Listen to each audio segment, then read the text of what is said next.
আমি শনিবার দিন আইছিলাম ভর্তি আমার বুড়ে। তো এই পাড়া হয়েছে আমার বংশীবাড়ি। তো এই সার সাদিপুর লগে দেখাইছিলাম প্রথমে। তো এই সার কইছিল আমরা বুড়টা আন্দাজি ওষুধ কিনতে দিয়েছিল, প্রায় 4,000 টাকার মতো গেছে ওষুধ কিনতে। আর রক্ত পরীক্ষা করছিল আমার 3,000 টাকা। তো এনে তো হসপিটালে তো মাগনা রক্ত পরীক্ষা করে। তো তারা না কয়ে সারা আর একজনের যাইটা ফোন দিয়া যাইটা আমার বুড়ে লয়ে গেছে এটা।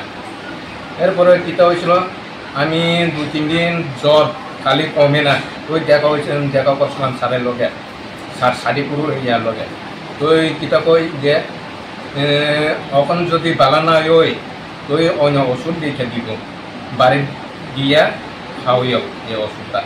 তো ওখানে গিয়া আবার জিগাইছি সারে, তো কিতা কই ওখানে বালা না হই তৈলে হসপিটালে গিয়া ভর্তিও। যে তুই কথা কইছিল স্যার এটি কি কথা হয়েছিনি? হ্যাঁ, আমার পেছনে ওখানে 8,000 টাকা ফালাইছি আমি এনে। হ্যাঁ, তোমরা এর প্রথমে 2-3 দিন পরে কিতা ওখানে আর একজন স্যার আইসি। তো এই স্যার কইছিল আন্দাজি ওষুধ কিন্তু দিছিল। তো এই ওষুধটা আমার মাগনা গেছে না। তো 3-4 হাজার টাকা আমার তো এমনি গরিব মানুষ, আমি কই টাকা পাইব? আমি এমনি বাড়ির টাড়ি কিছু কাজ করে আর কি।